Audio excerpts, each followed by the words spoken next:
So guys, today let's talk about some smaller things, some data mines, some stuff that were added that you might have missed, or that it's just very cool that I wanted to talk about. Some changes that weren't really that big of a deal, you know, but it's still pretty cool. So we start with the loading screens. We have 5 of them, very cool, as you see. This is the first one, F-117. We have one for the 12th anniversary with the SU-34 there and stuff. Very cool as well. We have one for the, where is it? The SU-34.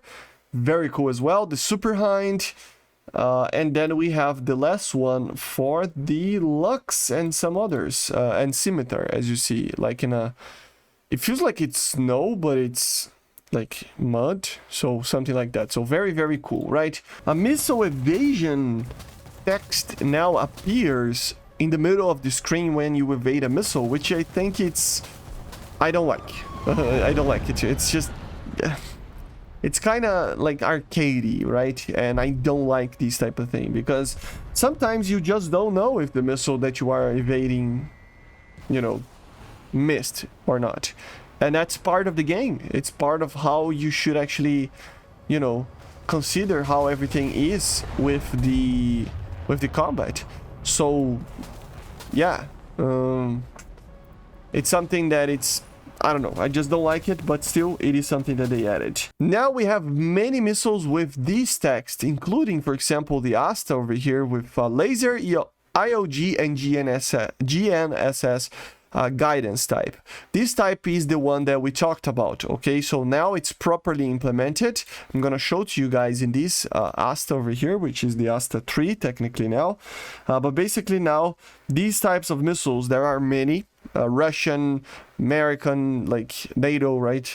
Many circumstances where these bombs are now added, right? And basically they are laser guided but also GPS guided, right? So if you drop the bomb like a normal GPS guidance, I already showed this in the dev server a little bit, but now they're properly working, they have the name and stuff. You can basically, yeah, the laser is it's not gonna help, but basically the bombs will try to go where I hit it them. And then for some reason that it's not, maybe it's not working properly, I don't know, but still you get the idea. They will be GPS guided and then of course laser guided afterwards, right? So yeah, let me just test this. It might be something that it's just turning on the laser automatically, right? I need to turn that off. Hold up. So if you want to hit 2 targets, you can just turn like this, and both the bombs will be basically GPS guided, right? So as you see, the first one will drop there.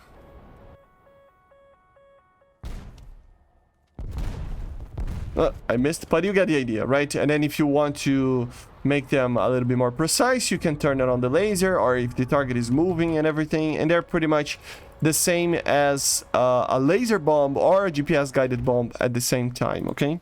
So once it's a laser, IOG, GNSS guidance, it will be like that. It will be GPS guided, but if you turn on the laser, they will go for the laser. An interesting change on the SU-34 that I talked about yesterday was that the SU-34 got the nerf reverted on the V004. So the radar now is what it was before. So, or almost before. Like, it was faster, you know, at one point in dev server, faster than this, but now it is better than what it was. Basically what they changed is basically the size of the horizontal line there, which means that if it's smaller, it takes more time to cover an area, right? So it was 1.5 degrees and now it's like around 2.7.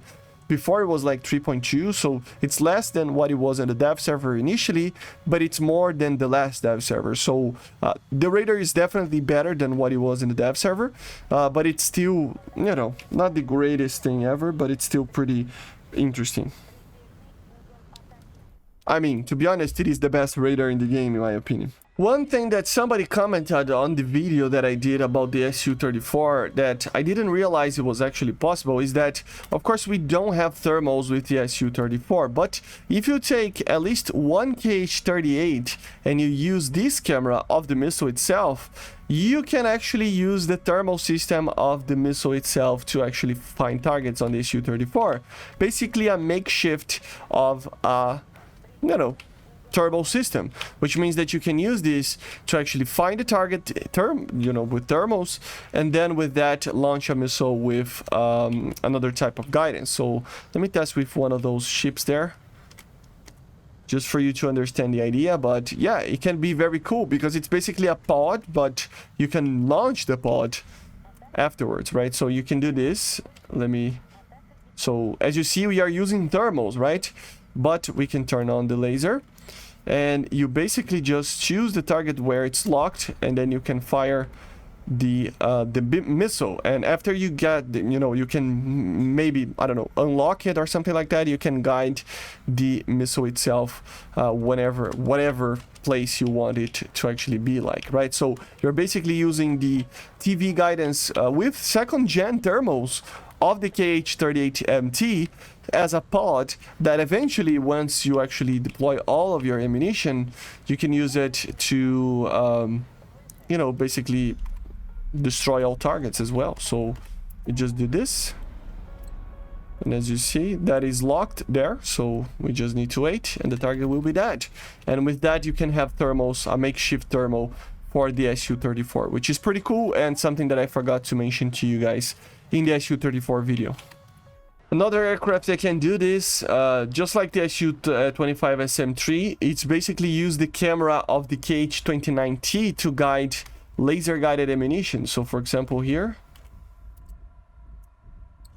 I can fire a KH-25 and get a lock onto a target using the camera of the KH-29T, right, that I'm carrying. And at the end, you can just deploy the KH-29T and your pod is on the way to kill an enemy. So it's a good little thing that was already added to some aircraft, but now you can do this with the SU-17, and you can do this instead of using the camera, of course, this camera, and you can do this to have thermals in the SU-34 as well, which is, I gotta say, pretty cool.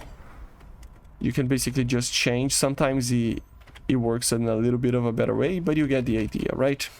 We have good news for the Germans. I will probably do a whole video about it, but yeah, 13.0 is the new BR of the F4F, which means that 13.0 is the highest BR that the Germans have in an aircraft, which means that hopefully something gets added here in this tech tree in the next update. Maybe an F-18 or even an Eurofighter. Probably the F-18, right? But yeah. Now the max BR of the German tech tree is 13.0, 0.7 lower than the actual top tier, which is pretty funny. We have two radars that got updated and improved. One of them is the SU-24s. So it's basically now it's properly working in different modes and stuff, but it's still a weird radar because, as you see, MTI is working to basically get to detect everything, all the targets there. But if you change to air to ground, it also detects every target, basically, right? Or is it? Hold up. Yeah, it's detecting every target. So you have two modes that basically do the same, which is interesting. I wonder what the differences are between the two of them. And then you have an air-to-air mode as well to help you find targets, right? It's not the best radar ever, but it is updated and it is a little bit better than what it was. Just remember, you cannot get a lock. The only way to actually use a lock is basically to make the camera lock onto the target using the selective, the cyclic selective of the radar targets. But I prefer to just use this thing, which is manually selecting, right? So it doesn't work for you to get a lock, but still, you know how it is. Another radar that got changed a little bit from before is the new RMV Mirage 2000, right? The radar now, it's more for selecting ground targets, specifically ships that are moving. So it's pretty much an MTI radar.